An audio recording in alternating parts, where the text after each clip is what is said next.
It's the cost of being right versus the cost of awakening and being in your heart. It's like we have a choice to make. You can't do both. A lot of the arguments that we have, we bring up and we immediately think it's the other person. Whenever someone comes to me and they want to do ceremony or some type of coaching, it's always, this is what my partner is doing. And that is such a beautiful thing, because then that puts the onus on you, right? Then you able not to blame, but it's just taking responsibility. It's really interesting that you mentioned that, because I see that in my ceremonies that I perform, especially when I'm working with couples, but also individuals. It's like you can see the adult disappear when the default mode network, or you call the limbic brain system, when that goes offline and shuts down, or greatly, takes a very small part of their conscious awareness. I love that you mentioned that there's leverage that we are leaving on the table. That is so powerful.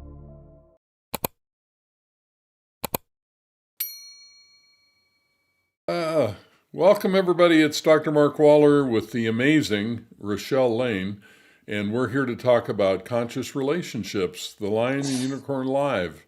Welcome, Rochelle. You look absolutely amazing, like you spent an enormous amount of money on yourself. It's called the Seattle Sun. Is that what it We've been is? out in the Wow. Does yeah. your No, never. I'm not going to pursue it. Yeah, don't don't you dare ask me. Oh, do you get tan? Yeah, no, that's not what I was. It was something about your hair bleaching out, but I'm sure that was a dead Oh, end too.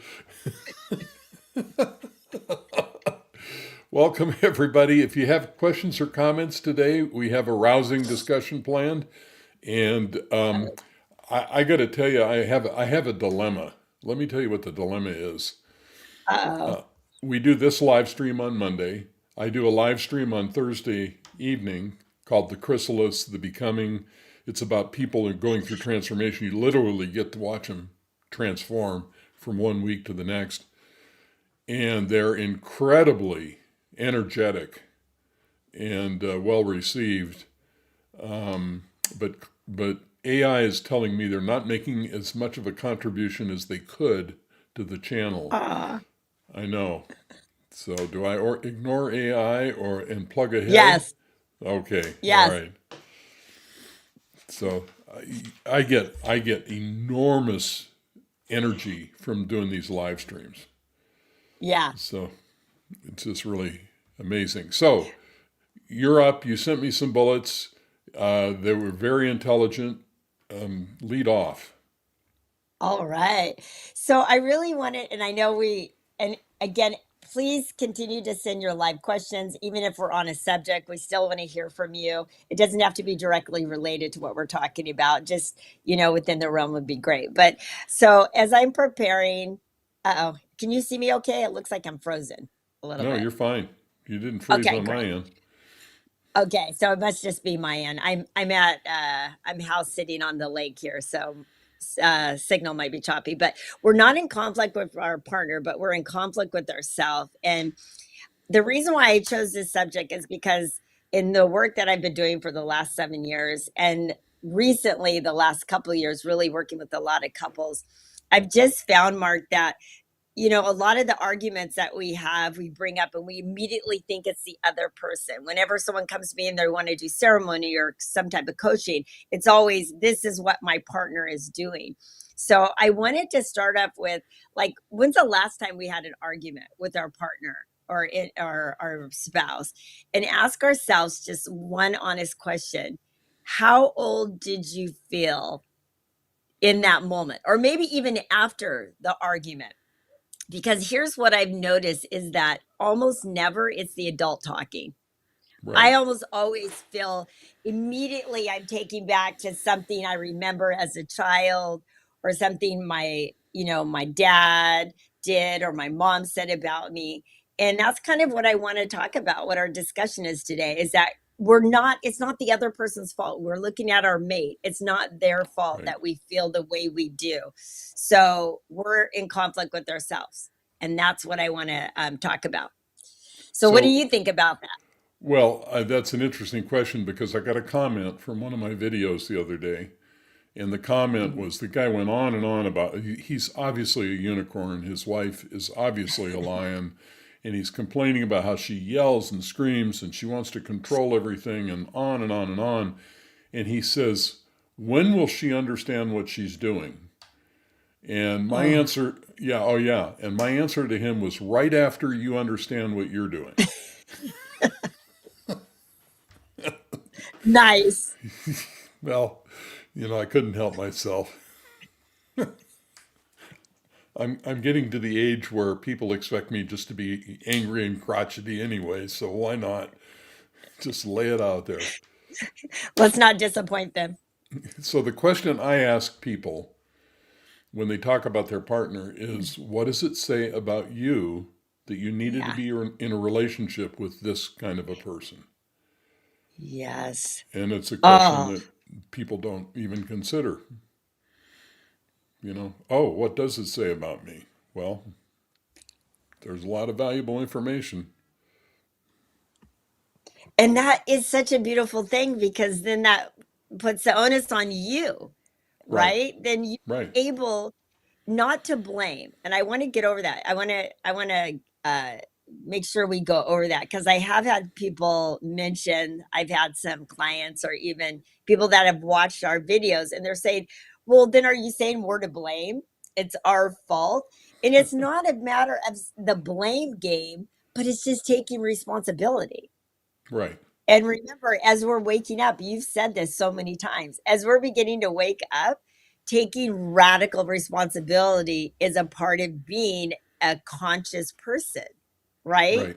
Cleaning up your side of the street. So, the ego's playbook is it wants to assign blame, build a case, convince us that we're right.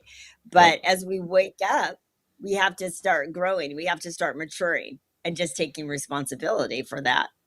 Well, how many people do you know have been in a relationship several times that had a similar pattern? Years ago, My go ahead. My dad, my dad, he's been married 6 times. Oh my God. Well, that's interesting because I had a client many, many years ago, and he came to me, and his question was, my girlfriend is psychotic. She's just angry all the time. My mother was angry. My first wife was angry. My second wife, you know the story. And I looked at him and I said, I wonder what the common element is here. And it was like, shh, never He occurred, never got never, it. never. Oh no, he was so freaked out about life in general. He wouldn't even sign my Mhm. intake. That's how. Oh, Ah, yeah, he was. Big problems. So if you have a question or comment, let us know. This is going to get lively. I have a feeling. yeah. Or you can go to the site, why my partner is a narcissist, and you can get all the information you want to know about your partner on that site because there are probably 20 or 30 of those sites. So, and there's a whole bunch of people in my Yeah. profession that are trading, making a trade out of making your partner a narcissist, or now 5 years ago they were borderline personality disorder, but today they're Yeah, narcissists. So they kind of exactly. drifts. And well, and the challenge with this, it's not that it couldn't be true, right? It could be true. Both could be true. But Right. this is the issue. It's the cost of being right Yeah. versus the cost of awakening and Yes. being in your heart. It's like we Right. have a choice to make. You can't do both. So what's important to you? So how do you help someone, Mark, um, own their role in a conflict when they're absolutely committed? I guess they can't be absolutely committed that their partner is wrong, but yeah, how do you help someone if you just even have a little window or an opening to help them understand and see their part? So what I tell them is that they have leverage that they're not using because they don't understand the dynamic in the relationship. Ah, And the greatest force for change in a relationship is acceptance. mm, But as long as you're in that space where I don't want to accept this, You know, it reminds me of the work of Byron Katie.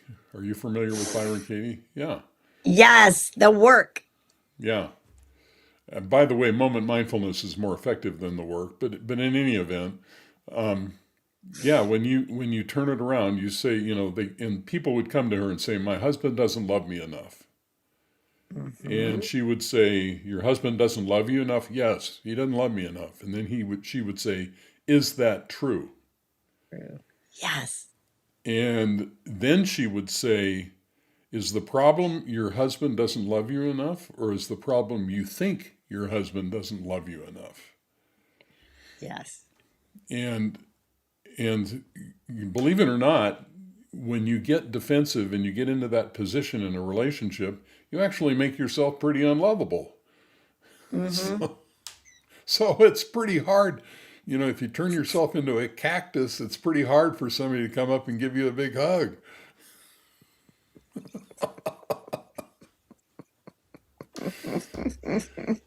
And you and I know It's some so people that do true. that. Me included sometimes as the lion that comes out unconsciously sometimes. That is such I love that you mentioned that there's leverage that we are leaving on the table. That Hmm. is so powerful. Right. Yeah. Yeah, you're like a one-armed man. You know, you've got one arm tied behind your back because you don't know what is going on with you, and because you have no self-awareness, your greatest asset for Mm. change in the relationship you're not using. And of course, Yeah. my the thing I do, and I'll just show this. This is the dance of the lion and unicorn. When I show people that this is really circular causality, you know, that one person's defensiveness activates the other person's defenses, they Yeah. instantly realize, oh, okay. And then the next thing they do is they ask, well, what do I need to do? Well, it's not about doing, it's about waking up. Yes. Yes. Right. So the argument is never about the dishes. No. It's about, do you see me? Am I safe? Right. Right? Do you love Right. me?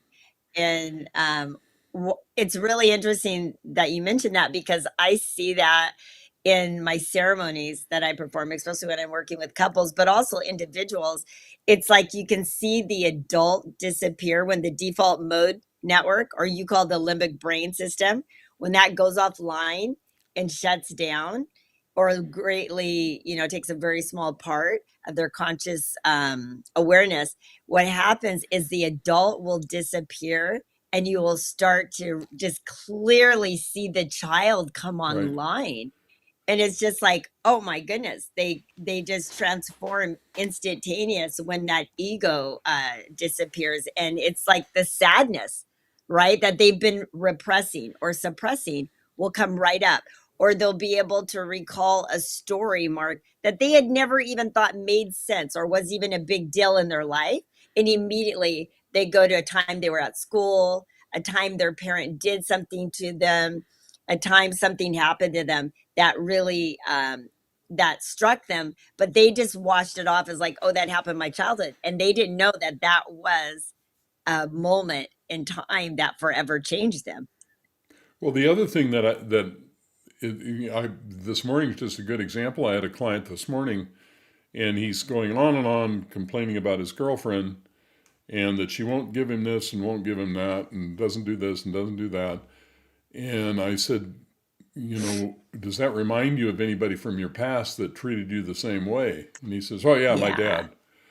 And I said, well, did it ever occur to you that you actually went out and actively found somebody who could play the role of your Yes. father so you could work Yeah. out this problem you've got?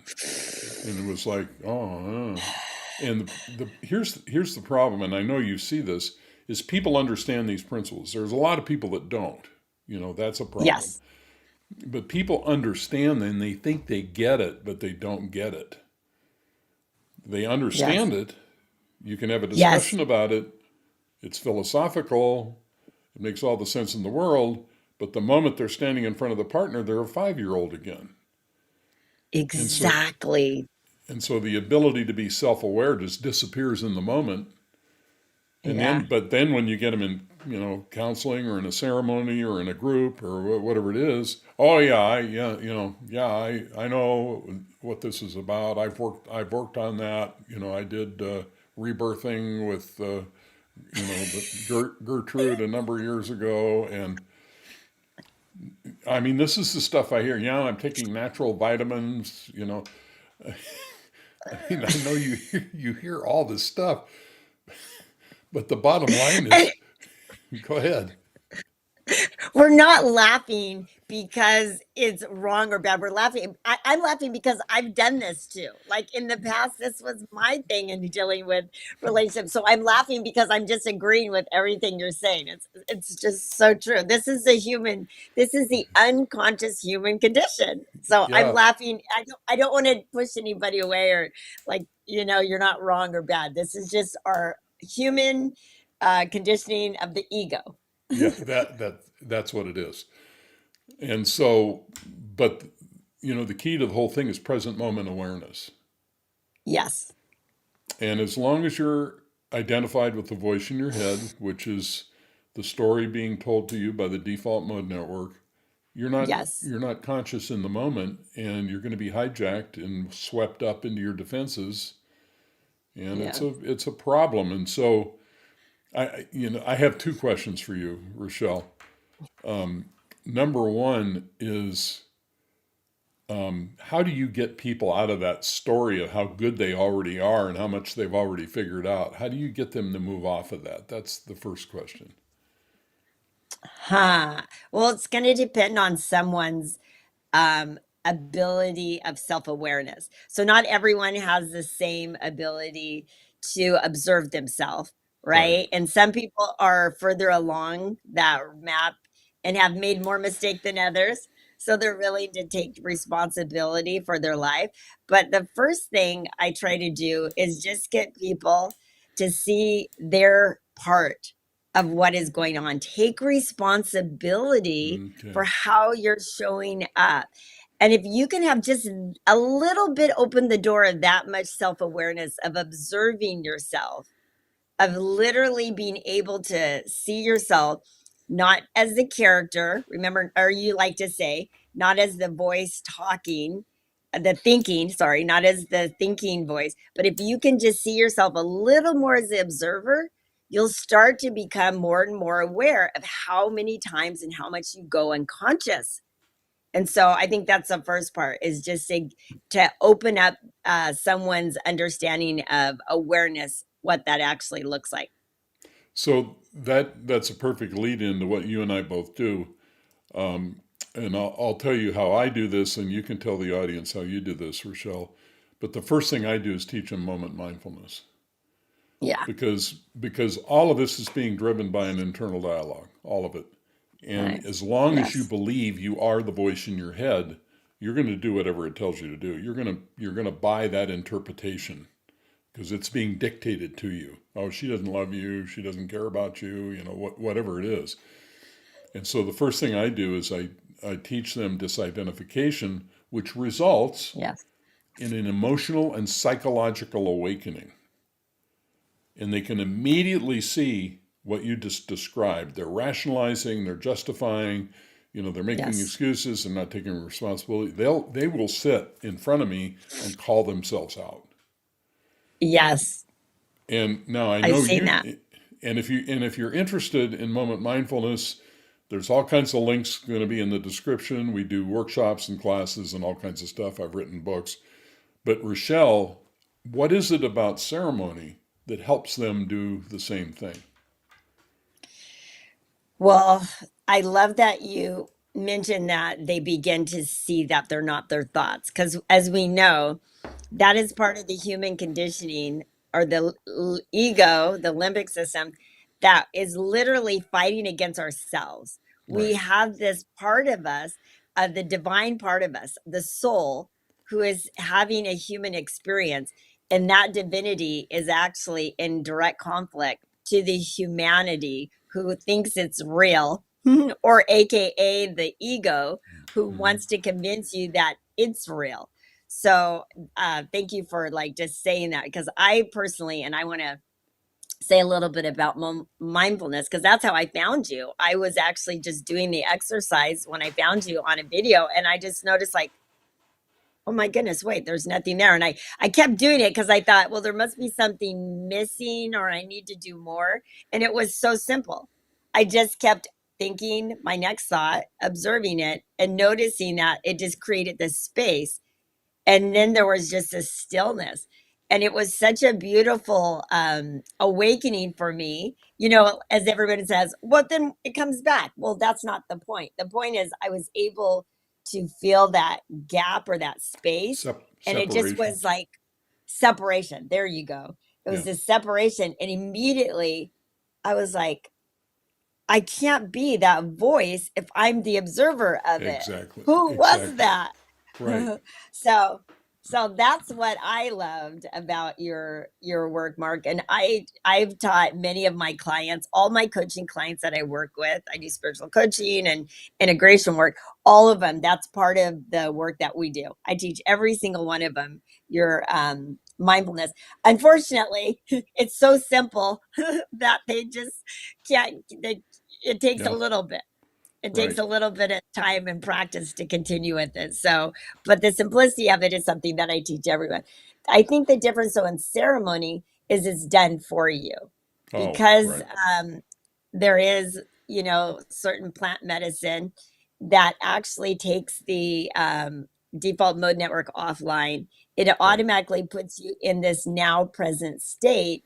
And in that state, you're less in your ego, and you're less in your reactive limbic system. And so it allows you just to witness, and you feel so good, and you just your heart opens up, and it's Right. one of the most beautiful experiences, because again, people just they go right into that childlike state, and they start to see that like, oh, I've been doing this, or oh, I've been holding on to this grudge, or oh my goodness, this is so much I need to forgive.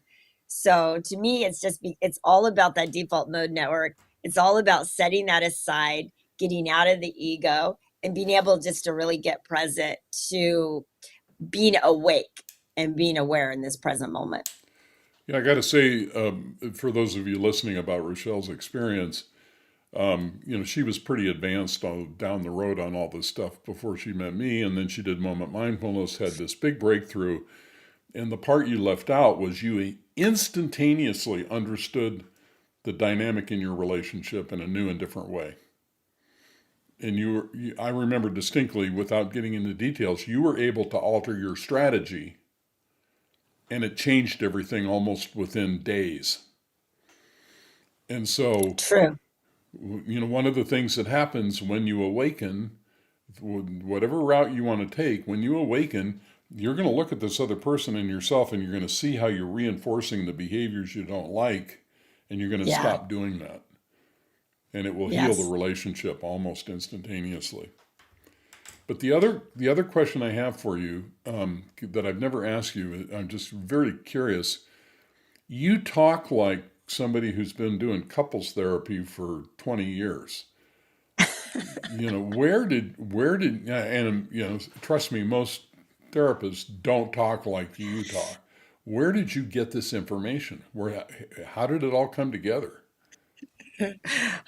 That's so interesting. I've been working with couples for probably 5 or 6 years. And like I said, I have a partner now, and he's been working with me for the last almost 2 years. And so that really brought about, I think, Mm, more masculine and feminine, or actually, that's not true, because I've worked with gay couples, transgender couples. So same it's anything, dynamic. but thank you for saying that. So it's still one person usually holds one side of Right, the personality, and one person has another one.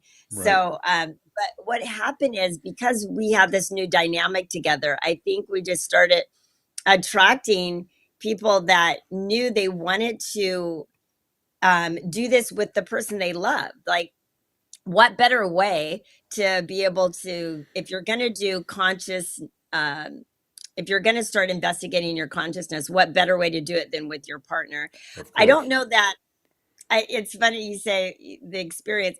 It really just comes from, I think, realistically, Mark, it comes from just working with people and working on myself more importantly.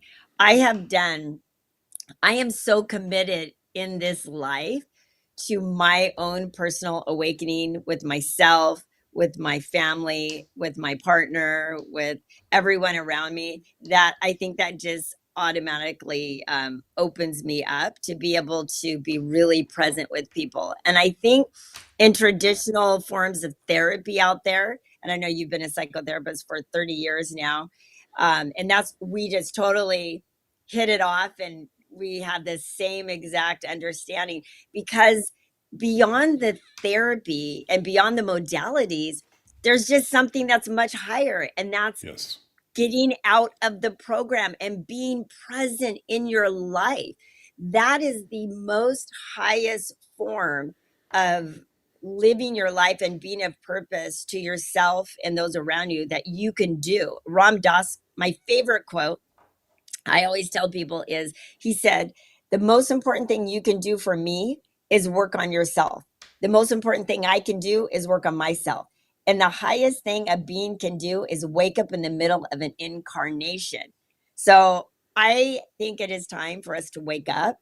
I love to hold us all responsible to that highest level of why our soul is here, and that is to be fully um, a creator, an awakened soul, and to be fully human. Don't bypass the human experience, our feelings, our emotions, but step into the higher truth that we are also divine.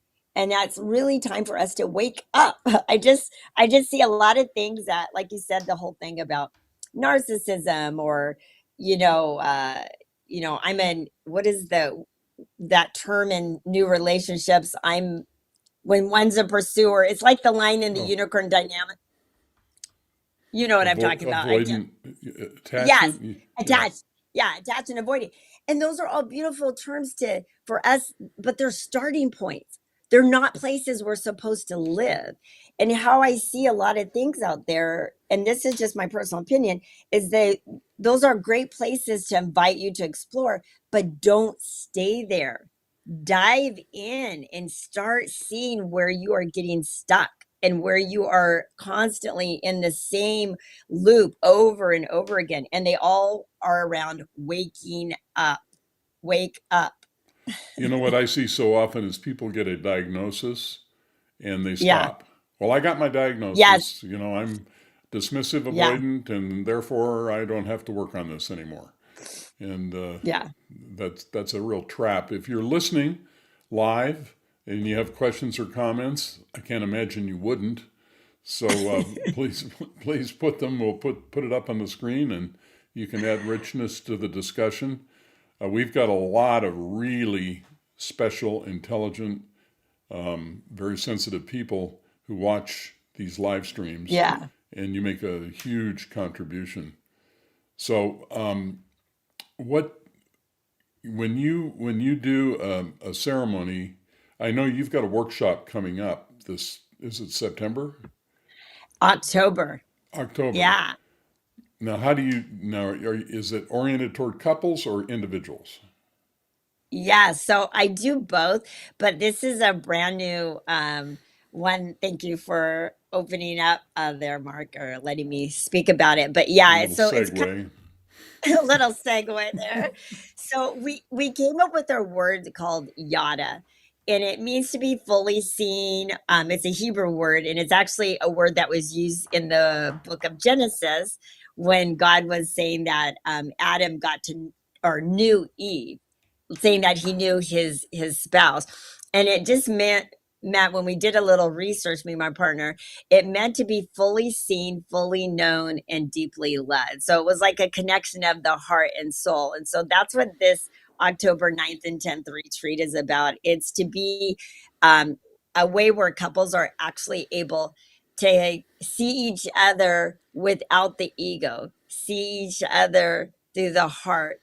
And one of the things that I loved, I heard one of my teachers say, I don't know who to give credit for, but it says, we're not here to solve more problems, but we're here to dissolve them.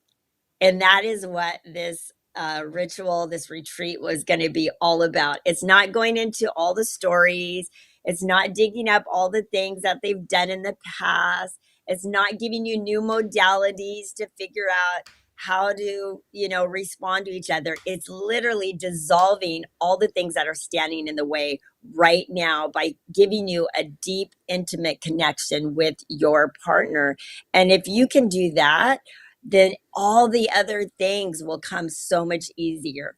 And you don't have to dive into all these problems and different ways of being able to communicate with your partner. It will just come naturally. And so, yeah, we have like a pre preparation where you start to work on things before you come to the retreat. It's one night and 2 days. And then you get 5 days of integration and follow up afterward. And then we're going to also be developing more in more retreats from there. And I'm hoping you'll be joining us for one of those following retreats, Mark, and we'll be working with us because we'd love to have your expertise on the Oh, integration side of things. okay, Yeah. fine. By the Yeah. way, So, I wrote a book called The Dance of the Lion and Unicorn. It's very popular. It sells yes. all over the world. And in September, if you're interested in learning moment mindfulness, I'm doing Friday workshops, a Friday morning and a Friday evening in Nice. September to help guide people through the exercise. So if you want to learn the thought watching exercise that led to Rachel's awakening, you're welcome to join us. It's very reasonable and accessible, and there will be links in the description below. Hi, Robert. Good to have you here. I really resonate with this discussion. Thanks. You're welcome. What We part about really, it, Robert? oh, yeah. Chip in. Yeah. Speak. Give us some questions. We've Uh, been chatting the whole time. We haven't really answered any questions. So join us, please. What is he Feel saying? free. So follow up, Robert. Anybody else that's watching and has a question or a comment, please. By the way, early on, we were talking about AI, and Oh, wait, here he goes. MKW said AI can't compute the qualitative value of your personal energetic experience, but it will fake it. Yeah.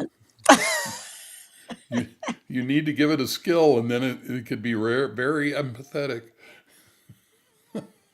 Thank you. Okay, I totally agree with you. There is a very there's a box to put that in, and then there's just the human energy and connection that AI can never replace. So I agree. I love the work and the lives that you're doing, Mark. And I think we got to stay with what is giving us passion, what's feeding us. Mario doesn't have a questions. We're always grateful to have you in the audience, Mario. Thanks so much.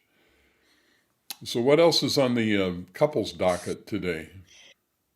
Well, why don't you tell me as far as like what are some things that in addition to moment mindfulness that you would teach someone, Mark, that is constantly in the same fight over and over again with their partner?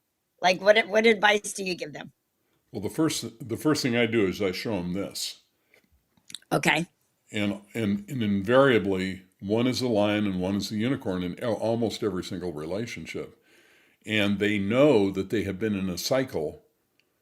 And when I show them that, it is a jaw-dropping experience because they'll Nice. say, "That's the cycle." And Yeah. of course, now what I tell them is going back to something you were saying earlier, those circles are the limbic system. The limbic system is fight or flight, Yes. anger, fear. It's the part of the brain we share with other animals, so it's all about survival, and all emotions come from the limbic system. And, as you were saying Yeah. earlier, it's almost entirely wired up by the time we're 5 years of age. And so, what we Yes. do is we build a roadmap during those early years of what a relationship looks like. It sets up a struggle in the limbic system, and then we duplicate the struggle in our marriage without unconsciously knowing we're doing it. Yeah. And So it's so true. what I've found is even that information alone is usually enough to alter the structure of the relationship. when they realize that. Now, the next challenge is to get them to do some work. Yeah. But even if they don't do some work, they understand this.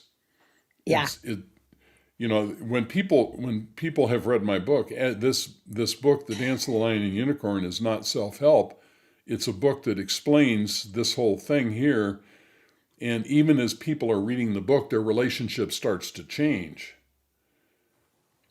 And Sure. imagine you're married to this big, tall guy. He's 6'4", and he's full of muscles, and but deep down inside, he's terrified of Yeah. conflict.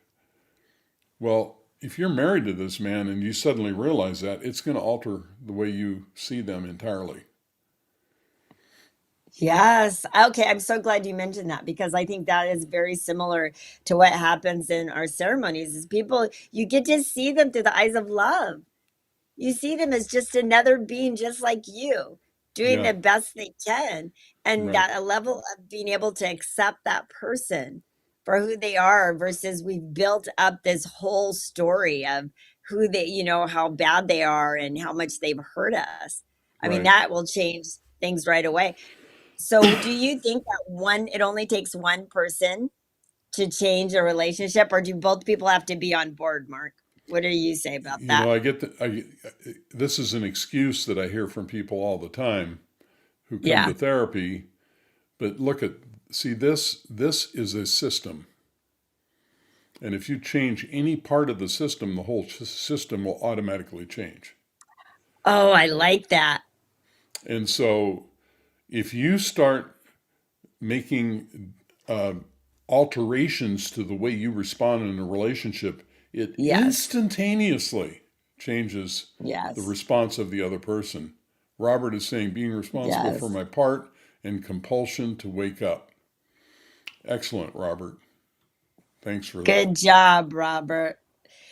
You are changing the whole field, like not even with just your partner, but you're actually changing every relationship around you when you start Yeah, to wake up. That's right, awesome. right. I mean, when you realize that, and people don't think about this. This is so simple. I mean, you were raised by a raging alcoholic who beat you on a monthly basis. This I hear this all the time. Well, he only beat me once a month. Okay, it wasn't continuous abuse. It was just once a month.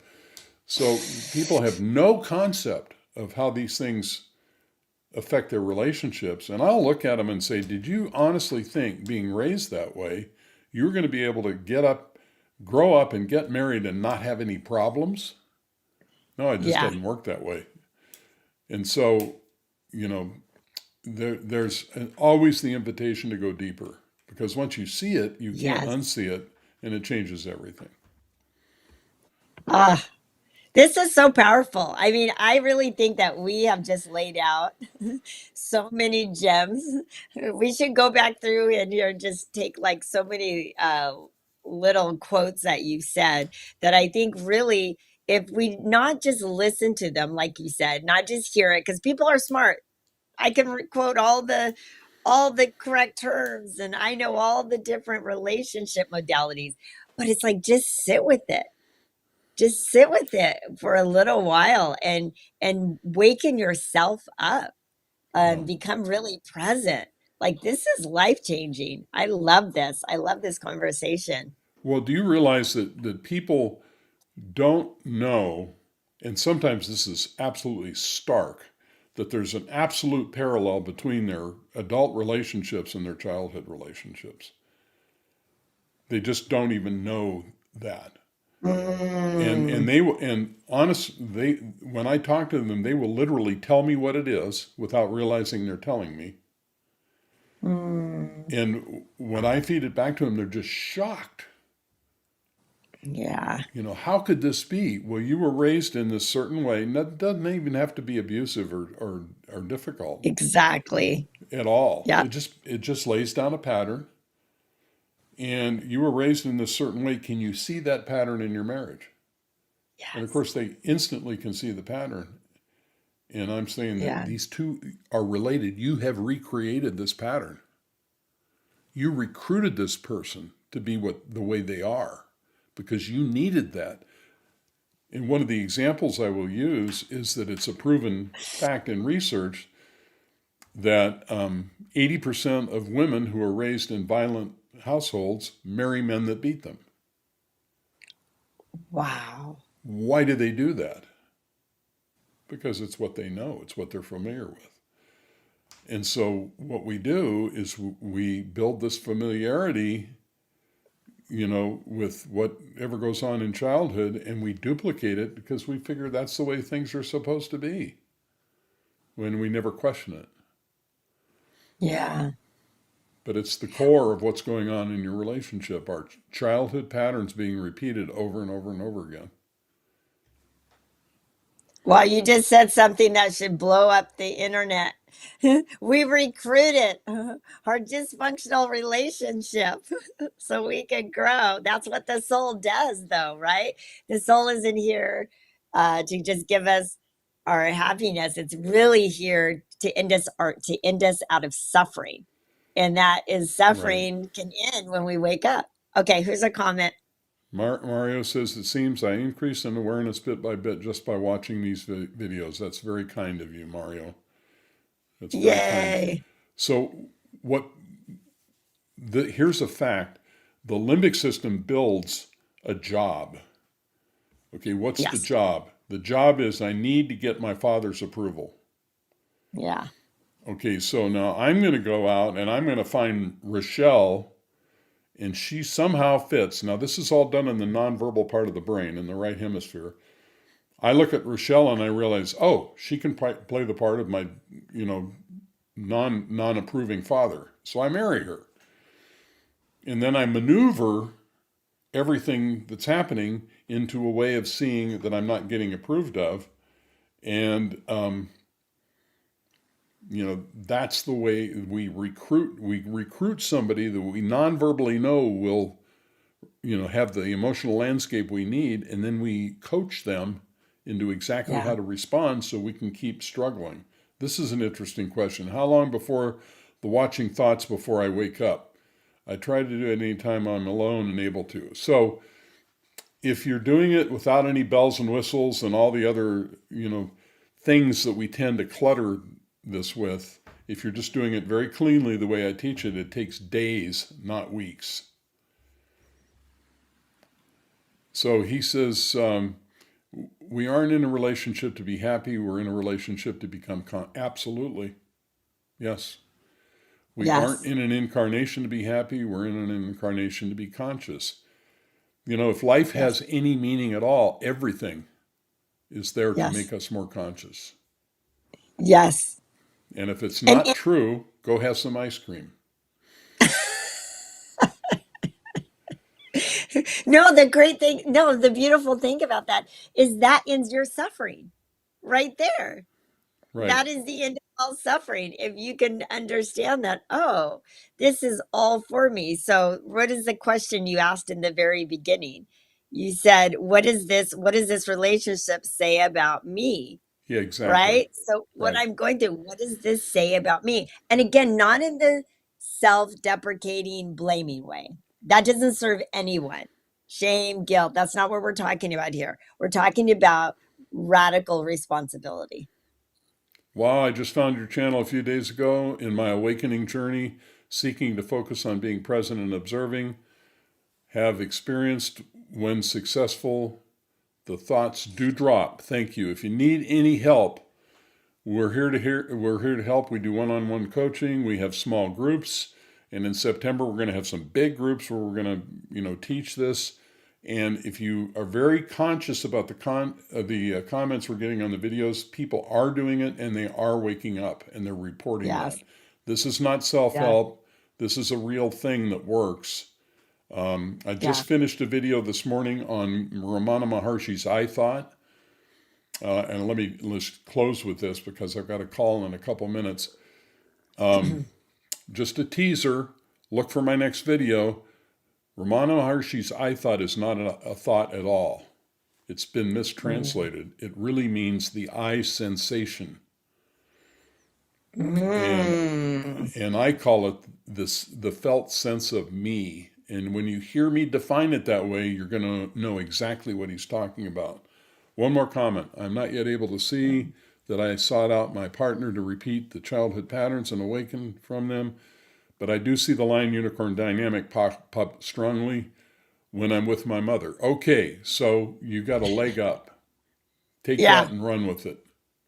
Yeah, and don't expect everything we're telling you. This is us doing this work for, years, weeks, days. Everyone's at the level you're at. Your soul will open you up and present these opportunities as you are ready. So don't think that there's any hurry to rush anything. Just move forward as you feel inspired. And if working with your mate in an experiential way, you're not ready to go the deep end of the pool, I would really recommend our October 9th and 10th. It's going to be beautiful opportunity to connect. It's in the Seattle, Washington area. Go to heartopening.love and there's an application. And all that does is just get you a conversation with myself. And we can just see if this is something that would be right for you. But would love to see you for that. Again, I would recommend any of Mark's books. The Lion and the Unicorn was his first book I bought from him, and it was very transformational immediately. And myself first, but also my relationship. So I'd recommend that and any of the groups that he's putting together as well. They're very powerful. And working with being in connection with small groups is really, really effective. So I highly recommend coming together. And we hope to see you guys next week. And We will do we not have be another here. comment? We will not be here next week. Oh yeah, that's right. That's right. The following week. The following week, we'll see you, and we love you all. Please leave us comments. We will respond, and we will see you in Yes. 2 weeks. All right. Bye bye. Bye.